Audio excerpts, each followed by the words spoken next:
Hello everybody and welcome back to the IGRA SMP. This is episode 3. Today we're going to get straight into some deforestation.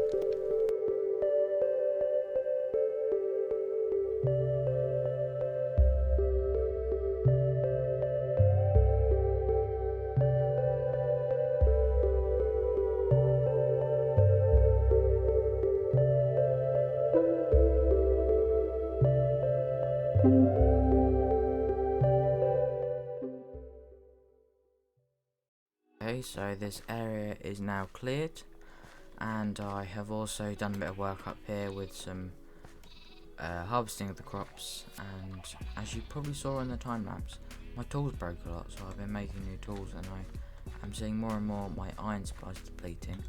So hopefully we'll be able to sort that out relatively soon with these villagers.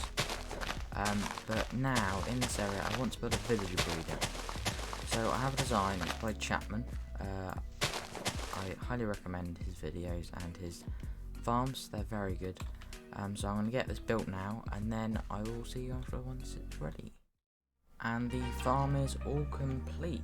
Obviously we are missing two key things. One being the crops, however I'm in the process of growing them right now. And the other being the villagers.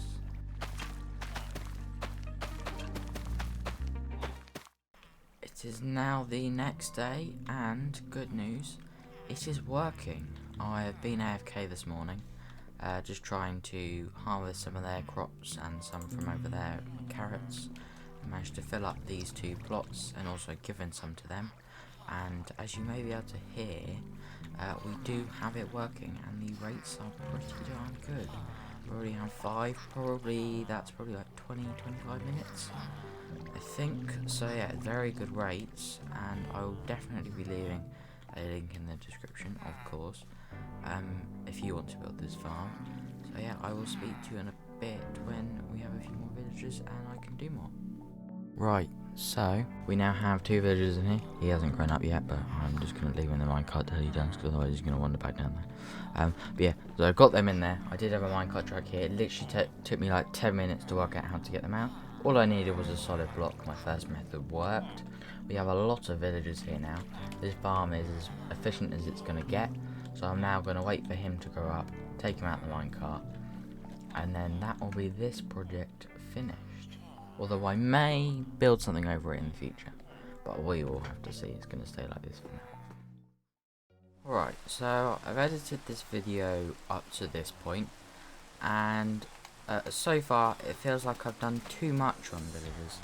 So I've decided I'm going to take a break from villagers, and I have actually started digging out a hole here where I'm going to keep them temporarily.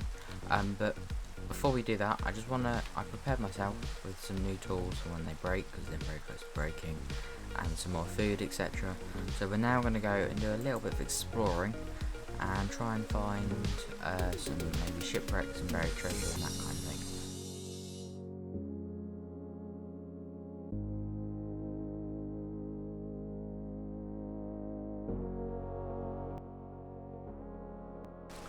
So I did see this shipwreck before, however I've not been down here, so I'm hoping no one else has either, and I'm going to get a bit of loot. Aha, yes, and some books. That is very nice, because I want to try and get an enchantment zone going, and that will be very useful for all that.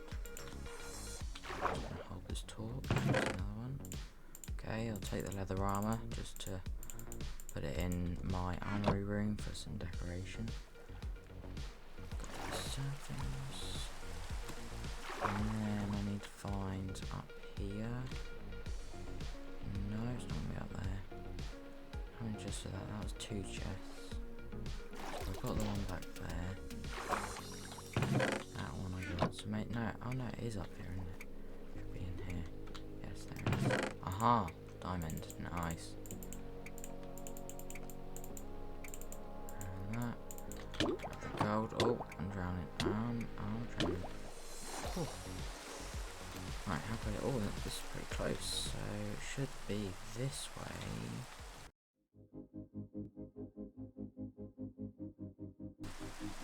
I might actually head to this island, sleep, and I will get back to you when I find it.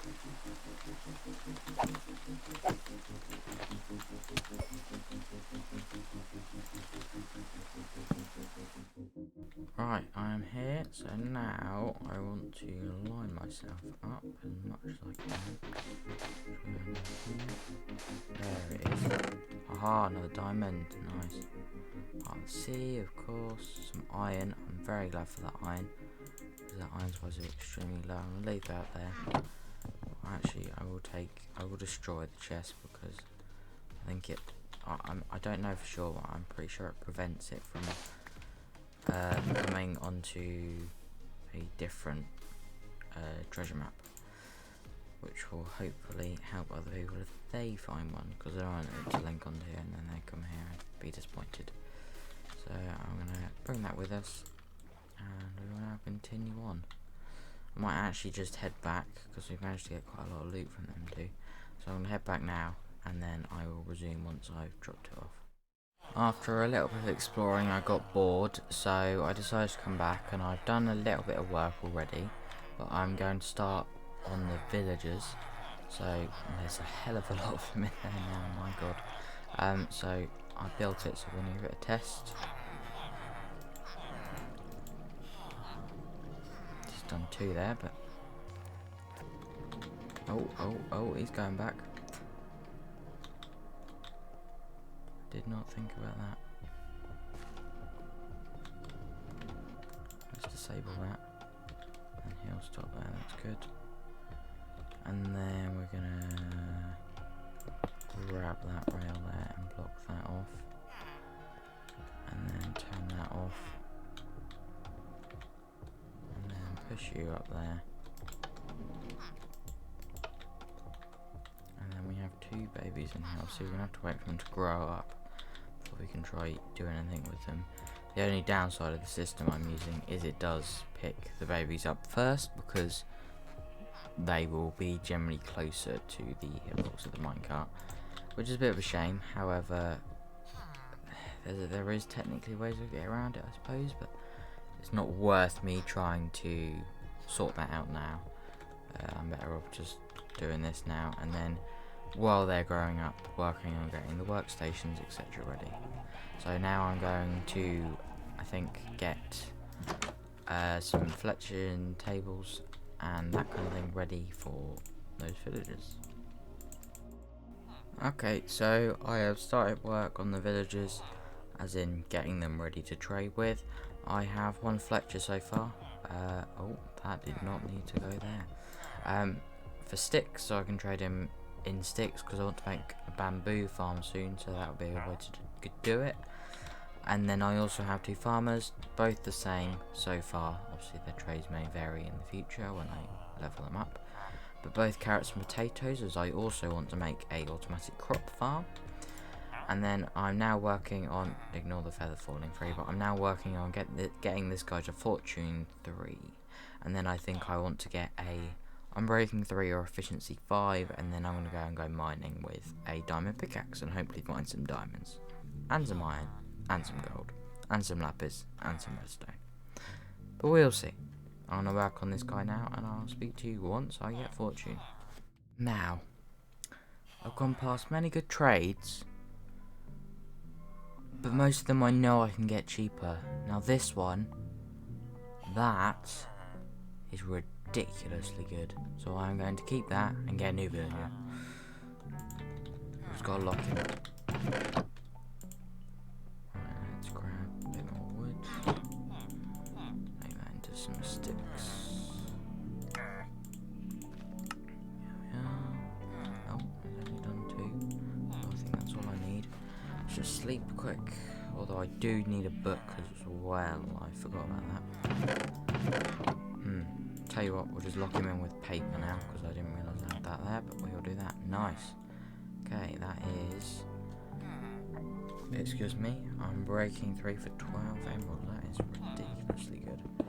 Right, new villager. I have an update for you. So I of course have the unbreaking 3. I have a silk touch villager for 6, and I also have a fortune for 25. Now, as you can see, I have 2 books on me. I have a Unbreaking 3 and I have a Fortune. Now, I obviously got these from, I went and chopped down some wood for 5-10 minutes and got the emeralds from the sticks, and I also stole from some crops from the villager breeder and used them to trade for emeralds here, carrots, and then it meant I could get the Unbreaking 3 and the Fortune. And now I'm hoping to put these onto this pickaxe so I can go mining and get the Fortune 3. Now, I had to actually go mining to get the iron to make a, what's it called, an anvil to put them on. So I've just gone mining for 5 minutes and I've got 40 odd iron.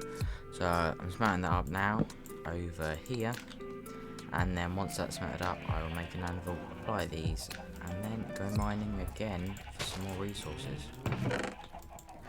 I will speak to you when I surface after the gathering.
So I've just gone mining for 30-40 minutes, as you should be able to see from the time lapse, and I've come back pretty well off.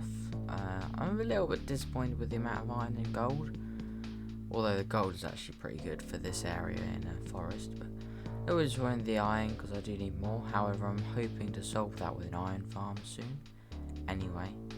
However, 34 diamonds with the Fortune is very good. I did collect the vein that was through there, so that means now I can afford, speaking of which, we can do that now. Chestplate, leggings, helmet, and boots. Here we go. I am equipped. So, yeah, diamonds, good. And redstone, of course, decent. Some saddles too, as I found a spider spawner, which will hopefully prove pretty efficient in the future. Oh yeah, and a golden apple that came across a mine shaft chest. However, for now I'm going to leave the mining at that, head to the surface, and sort all of this out. And that is it for this video. I hope you enjoyed. Next video, I'm hoping to make my work with villagers a bit more sustainable with a new farm, and overall improve this area. I think I might try and work on the building here. It might be a windmill, it might just be some kind of tower, but we will see. For definite though, I want to work with the villagers more. I've really enjoyed actually doing the villagers now, because previously I've always had to breed them myself, but with this, as you can see here, there's a few of them, so it's a lot more fun to do, and I definitely recommend you do the same if you want to work with villagers in Minecraft Survival, on Java primarily, I find, because the mechanics are a lot easier to work with. whatever. Yep, that's all for this video. I hope you enjoyed. Bye bye.